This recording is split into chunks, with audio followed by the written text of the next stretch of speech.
بسم اللہ الرحمن الرحیم۔ السلام علیکم سامعین، کاشانہ بصیرت کا یوٹیوب چینل اور جس کتاب کو ہم یہاں پہ مل کے پڑھ رہے ہیں اس کا نام ہے امام جعفر صادق علیہ السلام ولادت سے شہادت تک۔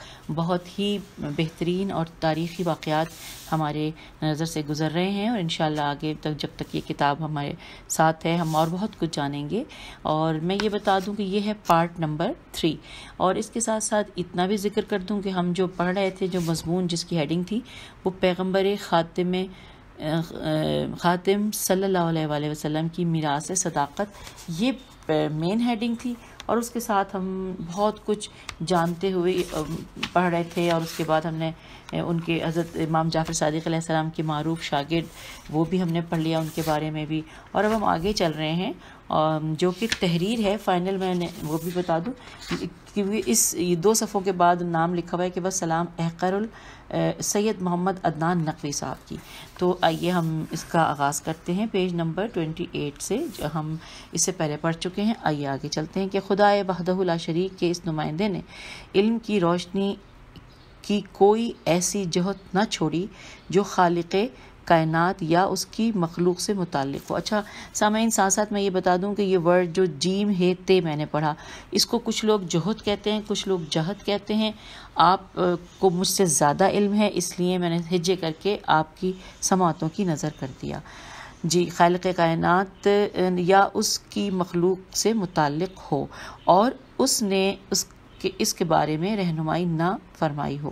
یہی وجہ ہے کہ اس فرزند رسول صلی اللہ علیہ وآلہ وسلم کے علمی کمالات کا اعتراف آج صرف قاہرہ کی الازہر یونیورسٹی لبنان کے اسلامک اسٹڈیز سینٹرز یا تہران کی یونیورسٹی آف دی ٹیکنالوجی ہی میں نہیں ہو رہا، بلکہ بیلجیم کی یونیورسٹی آف برلنگن اور ہو، یا فرانس کی university of Paris and oriental languages university of Paris, یا institute of knowledge research Paris Italy کی یونیورسٹی آف اٹلی ہو، یا جرمنی کی یونیورسٹی آف فریبرگ، امریکہ کی یونیورسٹی آف کیلیفورنیا ہو، یا یونیورسٹی آف شکاگو، برطانیہ کی یونیورسٹی آف لندن ہو، یا روس کے ریسرچ سینٹرز، مشرق تا مغرب، کون سی مذہبی، ثقافتی، طبی یا سائنسی درسگاہ ایسی ہے جو صادق آل محمد علیہ السلام کی علمی برتری کو تسلیم کر کے آپ علیہ السلام کے نظریات سے فیض یاب نہ ہو رہی ہو؟ ہم آگئے ہیں پیج 29 پہ۔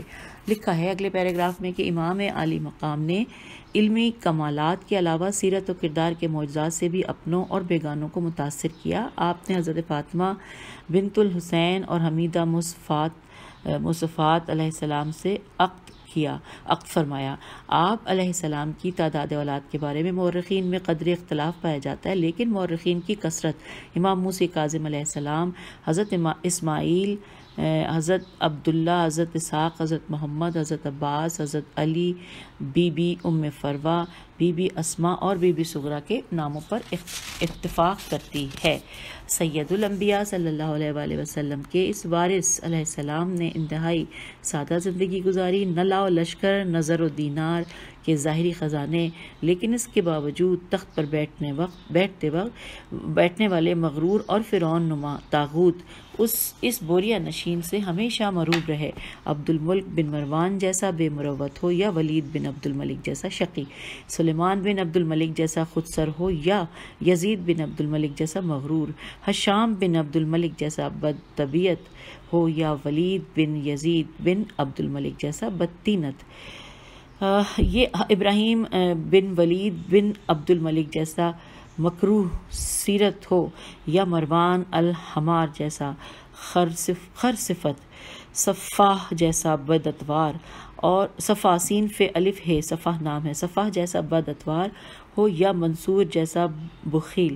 کسی کو بھی یہ جرت نہ ہوئی کہ خاتم النبیین صلی اللہ علیہ وآلہ وسلم کے اس برحق جانشین کی آنکھوں میں آنکھیں ڈال کر بات کرے، نہ ان کے نام نہاد علماء امام وقت علیہ السلام کے سامنے علمی مناظروں میں ٹھہر سکے، اور نہ ہی شاہی روب و ہیبت آپ علیہ السلام کے پائے استقلال میں کوئی لغزش پیدا کر سکی۔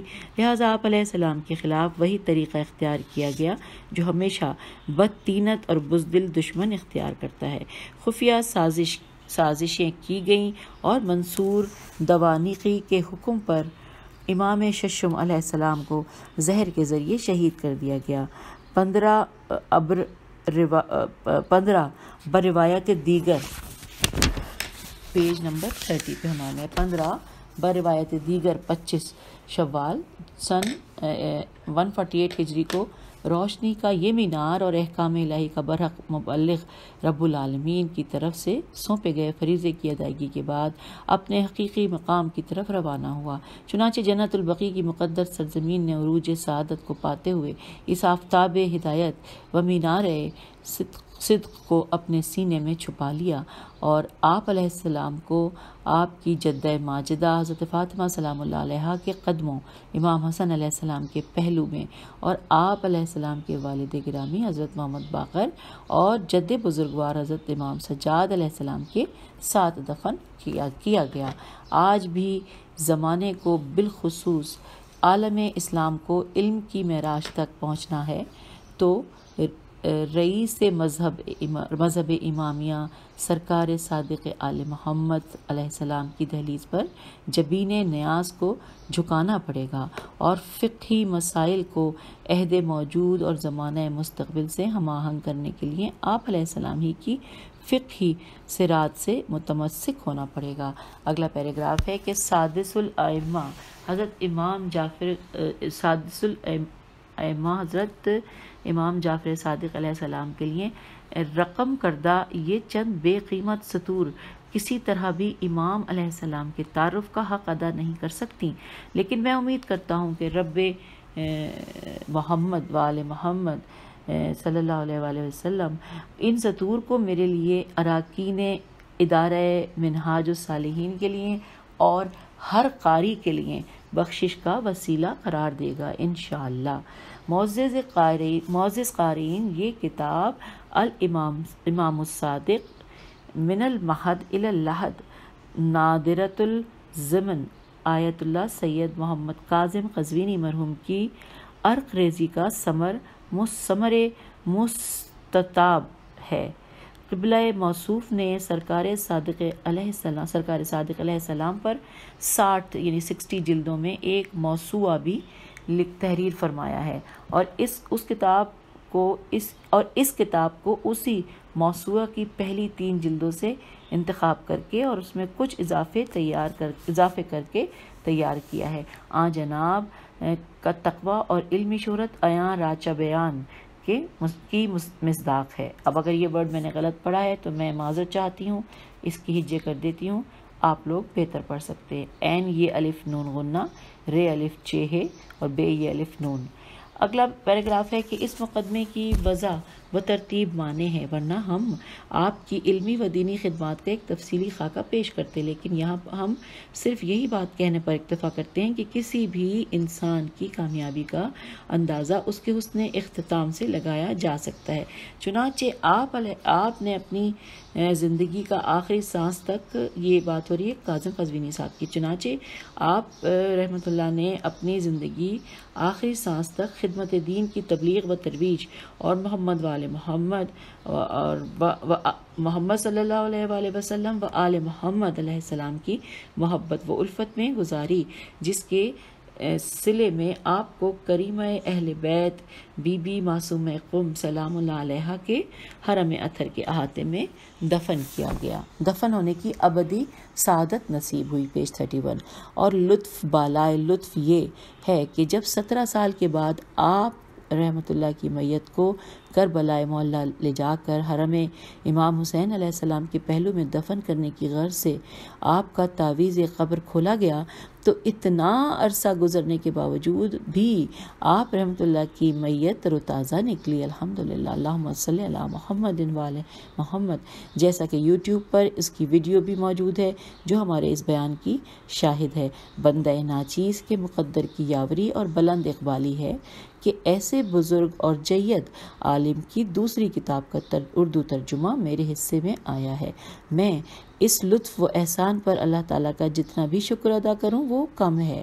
میں نے اس کتاب کو ترجمہ کرنے میں اپنی تمام تر توجہ اور اپنی انسانی کوشش کو بروئے کار لانے کی اپنی سی کوشش کی، تاہم نقص و خطا بشری تقاضا ہے جس سے میرے جیسا انسان ماورا نہیں ہو سکتا، لہٰذا اس ترجمے میں اگر کوئی حسن و کمال ہے تو وہ محمد صلی اللہ علیہ وآلہ وسلم و آل محمد علیہ السلام کے لطف و کرم کی وجہ سے ہے، اور کہیں کوئی کمی ہے تو وہ میری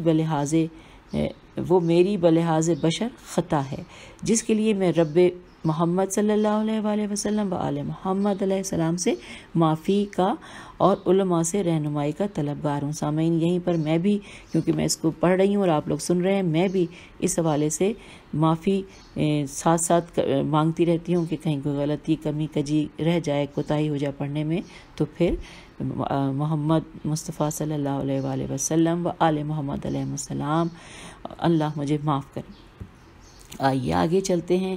آخری پیراگراف ہے جو انہوں نے لکھا ہے، سید محمد عدنان نقوی صاحب نے لکھا ہے، آخر میں مجھے اپنے ان اساتذہ کرام کا شکریہ ادا کرنا ہے جن کی دعاؤں اور شبانہ روز محنتوں کی بدولت مجھے اس خدمت دین کا موقع نصیب ہوا، اور میرے خصوصی شکریہ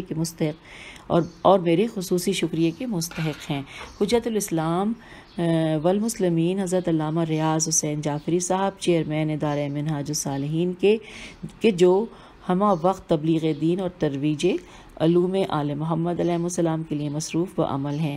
ان کی ذرہ نوازی کہ انہوں نے مجھے ایسے ذرہ بے مقدار کو اس کار خیر میں شریک سفر کیا ہے۔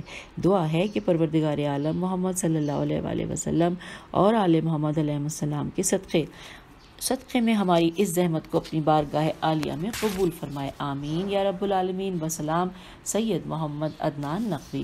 اب ہم آگئے ہیں پیج نمبر 32 پر، اور یہاں پر جو مجھے ہیڈنگ آپ لوگوں کے ساتھ شیئر کر رہی ہوں وہ ہے عقیدت کے پھول۔ میں یہ دیکھنا چاہ رہی تھی ساتھ ساتھ یہ دیکھ لوں گی یہ لکھا کس نے۔ جی بالکل، یہ لکھا ہے علامہ الطاف حسین کلاچی صاحب نے۔ آئیے ہم پڑھتے ہیں عقیدت کے پھول، یہ کچھ 5-6 صفحات پر مشتمل ہے۔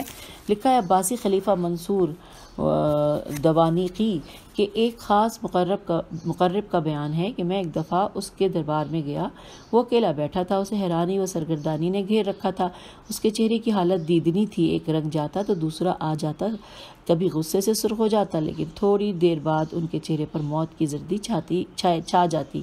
ویسے تو وہ ایک وسیع و عریض سلطنت کا مطلق العنان بادشاہ تھا، لاکھوں کی تعداد پر مشتمل اس کے لشکر تھے، اس کے خزانے سیم و زر سے بھرے ہوئے تھے، جو وہ بولتا وہ ہو ہی جاتا، ہر طرف خدم و خشم، خید آل میم و ہیشین میم، اس کی یعنی خادم وغیرہ اس کی خدمت کے لیے کمر بستہ تھے۔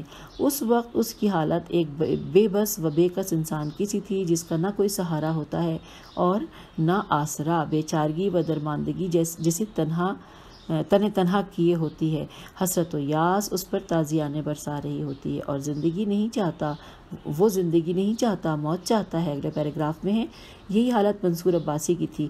میں آگے بڑھا اور آداب بجا لایا، لیکن وہ کچھ اس طرح سے خاموش و ساکت رہا جیسے وہ اندھا اور بہرا ہو، جیسے اس نے مجھے دیکھا ہو اور نہ میری بات سنی ہو۔ چند لمحات کے بعد وہ یوں گویا ہوا کہ میں نے اپنی سلطنت کے تحفظ کی خاطر رسول صلی اللہ علیہ وآلہ وسلم کے گھرانے کے سینکڑوں جوانوں کو موت کی آغوش میں سلایا ہے، صرف اس لیے کہ میرا اقتدار وسیع اور سے وسیع تر ہو اور دل کو سکون ملے، لیکن سکون نہیں ملا، اضطراب میں اضافہ ہوا ہے۔ نہ یہ سلطنت اچھی لگتی ہے، نگاہوں میں ہر طرف ویرانی ہی ویرانی لگتی ہے۔ آگے لکھا ہے کہ میں نے آگے بڑھ کر اسے قریدا کہ آخر بات کیا ہے، تو عباسی حکمران نے کہا کہ جب تک جعفر علیہ السلام بن محمد علیہ السلام زندہ ہیں اس وقت تک میری دنیا تیرہ و تاریک رہے گی، اس کے قتل میں ہی میرے لیے اسامان مسرت ہے۔ میں نے کہا کہ جان کی امان پاؤں، جعفر علیہ السلام بن محمد علیہ السلام تو ایسے شخص ہیں جو ہمیشہ عبادت اور یاد خدا میں مصروف رہتے ہیں، وہ دن کو اکثر روزے سے ہوتے ہیں، جب رات ہوتی ہے اور اس تاریکی کی طرف چھا جاتی ہے اور وہ پوری کائنات کو اپنی آغوش میں لے لیتی ہے، جب ہر ذی روح اس کے دامن میں میٹھی اور شیریں نیند کے مزے لے لیتا ہے، یا یوں کہوں کہ ہر انسان بستر استراحت پر راحت و چین کی پرمسرت وادی میں ہوتا ہے، تو یہ اللہ کے بندے مسلح بندگی و عبادت پر ہوتے ہیں۔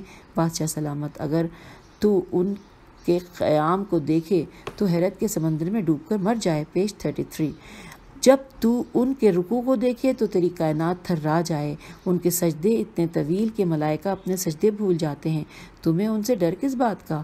ان کے پاس خدم و حشم یعنی خادم ہیں، اور نہ لاؤ لشکر ہے، نہ درہم و دینار ہے کے خزانے ہیں، اور نہ ریاست۔ وہ تو فرد واحد ہیں۔ ان کا سارا دن عبادت و بندگی کے علاوہ تعلیم و تدریس میں گزر جاتا ہے۔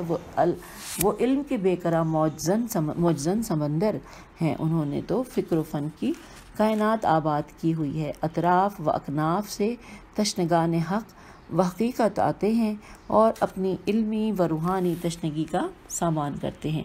آپ علیہ السلام گھر میں ہوں یا مسجد نبوی میں ہوں، فکر و نظر کے چراغ جلائے رکھتے ہیں۔ تجھے ان سے کاہے کا ڈر ہے؟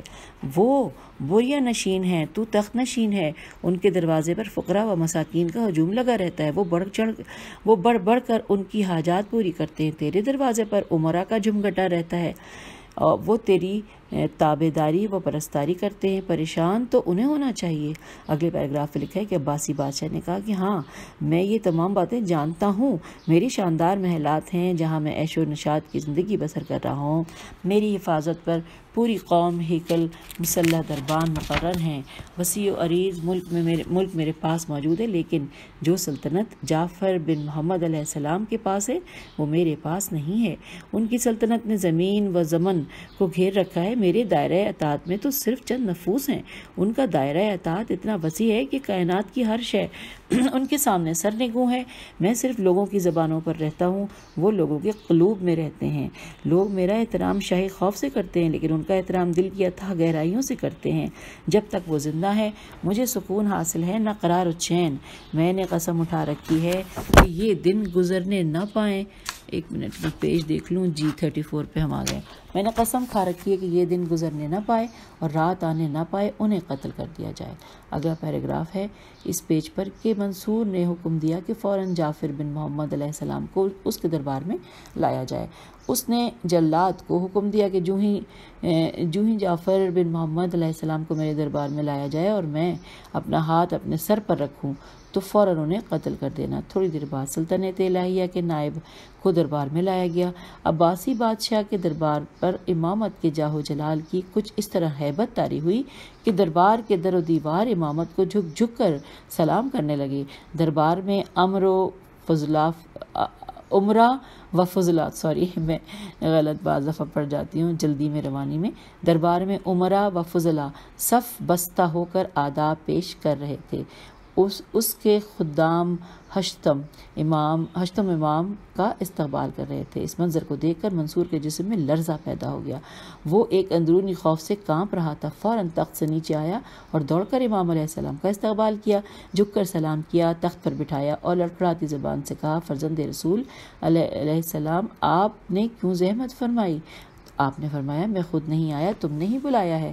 تو منصور نے دست بدستہ عرض کیا کہ حضور کوئی کام ہو تو فرمائیے۔ آپ نے فرمایا، بس ایک کام ہے، مجھے اپنے دربار میں آئندہ نہ بلایا جائے۔ جی ہاں، رب کائنات نے اپنی کائنات کی ہدایت اپنے منتخب بندوں کے ہاتھ میں دی، ان کے انتخاب کا معیار علم کو بنایا۔ حضرت آدم علیہ السلام سے یہ سلسلہ چلا اور اس کی تکمیل سید الانبیاء حضرت محمد مصطفیٰ صلی اللہ علیہ وآلہ وسلم پر کی۔ اس سلسلے کی حفاظت اور توسیع کا کام آپ صلی اللہ علیہ وآلہ وسلم کے خلفاء کے حوالے کیا۔ آپ کے ہر خلیفہ نے اپنے دور میں اپنے وظیفے پر عمل کیا اور اس سلسلے کو بعد والے خلیفہ کے حوالے کیا۔ جب یہ ملکوتی ذمہ داری سلسلے کے چھٹے تاجدار ولایت و امامت کے پاس آئی تو آپ علیہ السلام نے اپنی شبانہ روز کی محنت شاقہ سے علم و دانش کے دریا بہا دیے۔ اس کائنات کو ایسا نور بخشا جس سے یہ کائنات صبح قیامت تک روشن رہے گی۔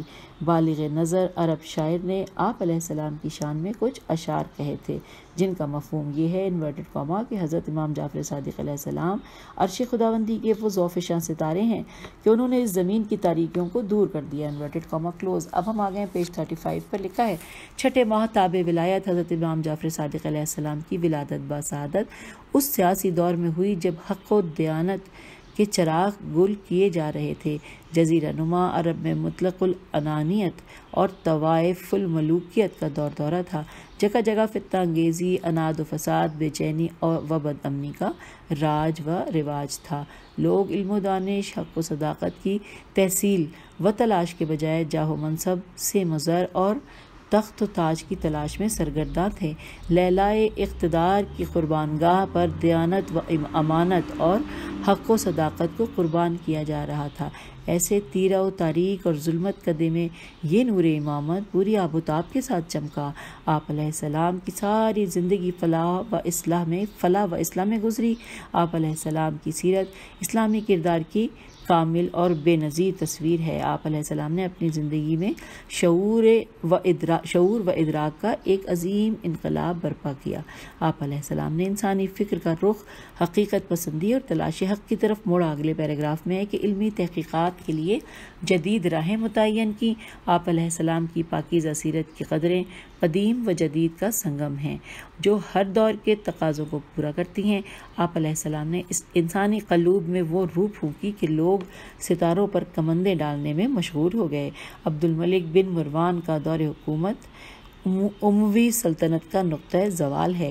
یہ دور 132 ہجری میں ہمیشہ کے لیے دفن ہو گیا اور بنو عباس کے دور حکومت کا آغاز ہوا۔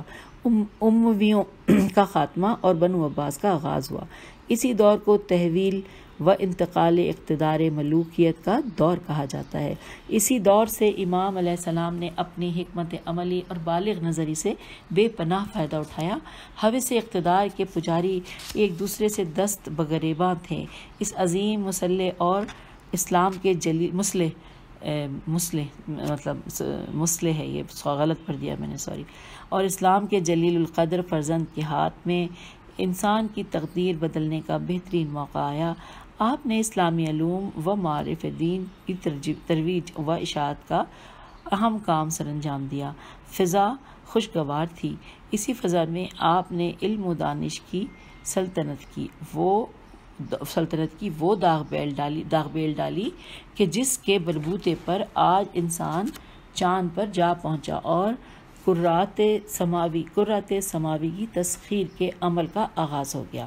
اگلا پیراگراف ہے کہ جی ہاں، آپ علیہ السلام کا عہد حیات وہ ہے کہ جب اسلامی فتوحات اور بیرونی دنیا کے اتصال، خصوصاً یونانی اور رومی لٹریچر کی نشر و اشاعت کے باعث عربستان میں مختلف علوم و فنون اور طرح طرح کے نظریات اور نئے نئے فکری رجحانات داخل ہو رہے تھے، یہ اسلام کے خلاف بیرونی محاذوں سے علمی و ثقافتی یلغار تھی۔ پیج 36۔ یہ ایک ایسی سرد جنگ تھی کہ جس کے زہریلے اثرات اور مہلک نتائج سے اسلام اور مسلمانوں کو محفوظ رکھنا تیغ و تفنگ کی طاقت نون گاف کی طاقت سے ممکن نہ تھا، کیونکہ عقل و فکر کا مقابلہ علم و دانش سے ہی ممکن ہے۔ تسلی تعصب سے فکری اور نظریاتی طوفان پر مٹی اور پتھروں کے بند نہیں باندھے جا سکتے۔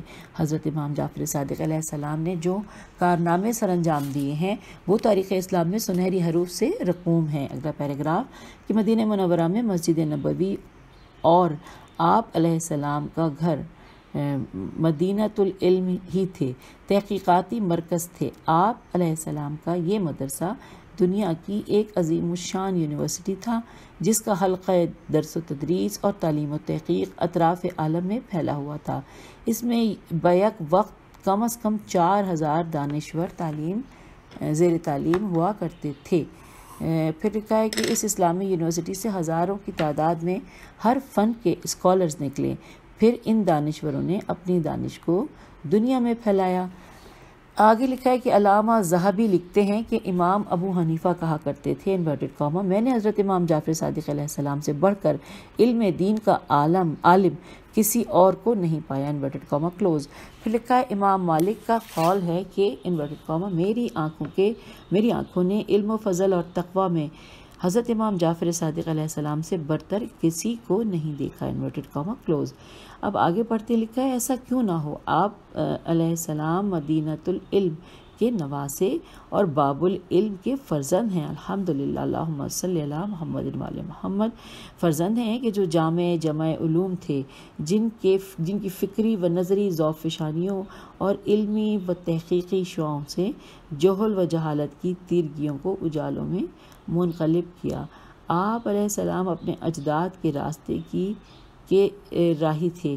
آپ علیہ السلام نے اپنی زندگی میں فکر و نظر اور علم و دانش کی راہیں کھولیں اور علوم پر قدرت کے خزانے غیب میں مستور تھے.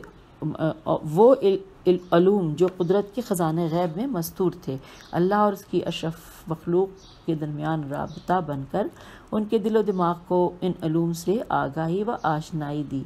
الہیات، ریاضیات، طبیعیات جیسے جدید علوم سے علمی دنیا میں انقلاب برپا کیا. اپنے فیوزات و افادات کی باران رحمت سے انسانی اذہان کی بنجر زمینوں کو سیراب و شاداب کیا. تہذیب و تمدن، حکمت نظری اور دوبارہ دیکھتی ہوں تہذیب و تمدن اور حکمت نظری اور حکمت عملی کے وہ دریا بہائے کہ جنہوں نے اس دھرتی کو وہ ارتقائی منازل عطا کی کہ یہ وسیع عریض دنیا آج چھوٹی سی بستی کی مانند بن گئی. پیج 37 نظام شمسی میں تھرتھراہٹ ہے کہ امام علیہ السلام کے تلامذہ ایک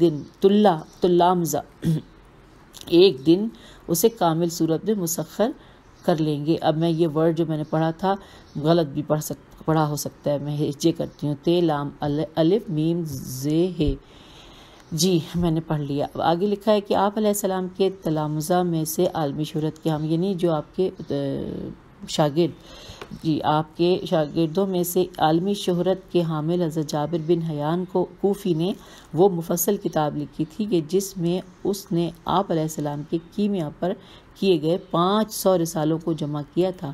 آپ علیہ السلام کی اس یونیورسٹی میں علم و حیت، منطق، طب، تشریح الاجسام، افعال اعضاء، طبیعیات و مابعد الطبیعیات کے شعبے قائم تھے. اگلا پیراگراف ہے کہ غرض آپ علیہ السلام نے زندگی کے ہر شعبے میں کام کیا، عقائد و نظریات ہوں یا اصلاح معاشرہ کے اصول، تہذیب و تمدن کے معاملات ہوں یا طہارت نفس اور پاکیزگی قلبی کے رموز. آپ علیہ السلام علم و دانش، بصیرت و آگاہی اور عرفان و معرفت کے بحر بے کران تھے. اتنے علوم کا حصول ہر کسب و تلمس سے ناممکن ہے. امام علیہ السلام کا علم وہی ہوتا ہے جسے علم لدنی کہا جاتا ہے. اسلام نے ہمیں یہ عقیدہ دیا ہے کہ امام معصوم علیہ السلام اپنی ماں کی جھولی میں بیٹھ کر لوح محفوظ کا مطالعہ کرتا ہے. اللہم صلی علی محمد وعلی محمد. زیر نظر کتاب آیت اللہ حضرت سید محمد کاظم قزوینی کی تصنیف الامام الصادقین من المہد الی اللحد کا اردو ترجمہ ہے. آپ کی ذات محتاج تعارف نہیں ہے. آپ نے معصومین علیہ السلام کی زندگیوں پر خوبصورت انداز میں کام کیا ہے. آپ کی یہ تمام کتابیں عظیم الشان تحقیق کا درجہ رکھتی ہیں. آپ کی تمام تصنیفات کوثر و سلسبیل کی آبشار ہیں جن کا ہر قطرہ دل و دماغ کے لیے آب حیات ہے. اگلا پیراگراف ہے کہ اس کتاب کا ترجمہ حجت الاسلام مولانا سید عدنان نقوی قبلہ کی کوشش و کاوش ہے. موصوف نے شبانہ روز کی محنت شاقہ سے اس کتاب کو عربی زبان سے اردو زبان میں منقلب کیا ہے. یہ ملت کے لیے روحانی غذا کا عظیم شان تحفہ ہے. موصوف تحقیق و تدقیق سے محبت رکھنے والے اہل قلم ہیں. ان کی اس صحیح جمیلہ کو جس قدر خراج تحسین پیش کیا جائے وہ بہت کم ہے. اس محنت کا اجر انہیں صرف اللہ رب العزت ہی دے سکتا ہے. اگلا پیراگراف ہے کہ اس کتاب کے نشر و اشاعت کا کام ادارہ منہاج الصالحین نے کیا ہے۔ ادارہ یہ ادارہ محتاج تعارف نہیں ہے۔ ادارے کے بانی حجت الاسلام علامہ ریاض حسین جعفری صاحب قبلہ ملک پاکستان کی پیج 38 وہ مایہ ناز شخصیت ہیں کہ جن کا علمی و روحانی کام چہار اطراف عالم میں پھیلا ہوا ہے۔ ان کی سینکڑوں کتابیں لاکھوں گھروں میں موجود ہیں اور لاکھوں لوگ مستفید ہو رہے ہیں۔ اتنا بڑا کام تائید ایزدی کے بغیر ممکن نہیں ہے۔ آگے لکھا ہے علامہ جعفری صاحب کا اوڑھنا بچھونا فکر و نظر صرف اور صرف کتابوں کا انتخاب اور ان کی اشاعت ہے۔ جی ہاں، جس طرح ایک غنچے کی تربیت کے لیے باد نسیم اور قطرہ شبنم کی ضرورت ہے، اسی طرح اس کام کے لیے جہاں اہل قلم کی ضرورت ہے وہاں مال و زر کی ضرورت ہے۔ اگر باد نسیم ہو اور قطرہ شبنم نہ ہو تو غنچے کی تربیت ممکن نہیں ہے۔ اہل قلم ہوں، ناشر ہوں، ادارہ ہو اور اس کے پاس کتابوں کی اشاعت کے لیے اخراجات چاہیے۔ اگلے پیراگراف میں لکھا ہے کہ ملت کی تربیت کے لیے ذہنی اور روحانی نظری اور فکری لٹریچر کی ضرورت ہے۔ اس ضرورت کو پورا کرنے کے لیے ایک علمی و قلمی جماعت کی ضرورت ہے، ساتھ ہی مالی وسائل کی ضرورت ہے۔ مخیر حضرات سے اپیل ہے کہ وہ میدان عمل میں آئیں اور قوم کی پژمردہ روح کو نئی زندگی دینے کے لیے اپنا مال خرچ کریں، اپنی دنیا بھی سنواریں اور آخرت بھی۔ آگے لکھا ہے کہ آپ کے عظیم رہبروں نے اپنی میراث میں دانش و حکمت کے جو خزانے چھوڑے ہیں وہ کسی اور کے پاس نہیں ہیں۔ ادھر مادیت ہے، ادھر روحانیت ہے، ادھر جہل ہے، ادھر علم و حکمت ہے۔ عرفان و معرفت، بصیرت و بصارت کے لازوال چشمے آپ کے پاس ہیں۔ قوم کو ان گھاٹیوں سے بچاؤ جن کا پانی آلودہ اور گدلا ہو۔ آخری میں ایک چھوٹا سا پیراگراف ہے کہ ادارہ منہاج الصالحین ایک قومی ورثہ ہے، ملت کی میراث ہے، اس کی آبیاری اور توسیع کے لیے معاونت فرمائیں۔ تشنگان حق و حقیقت کے لیے فرات کا وہ گھاٹ تیار ہو کہ جس سے قوم سیراب ہو کر دنیا میں حقیقی انقلاب برپا کرے۔ وسلام، طالب دعا علامہ الطاف حسین کلاچی۔ تو یوں ہم نے یہ اس ریڈنگ کا اختتام کیا اور پیج 38 کے اوپر میں آپ سے اجازت چاہ رہی ہوں۔ انشاءاللہ اگلی آڈیو میں ہم نئی ہیڈنگ کے ساتھ اور نئے مضمون کے ساتھ حاضر ہوں گے۔ خدا حافظ، فی امان اللہ۔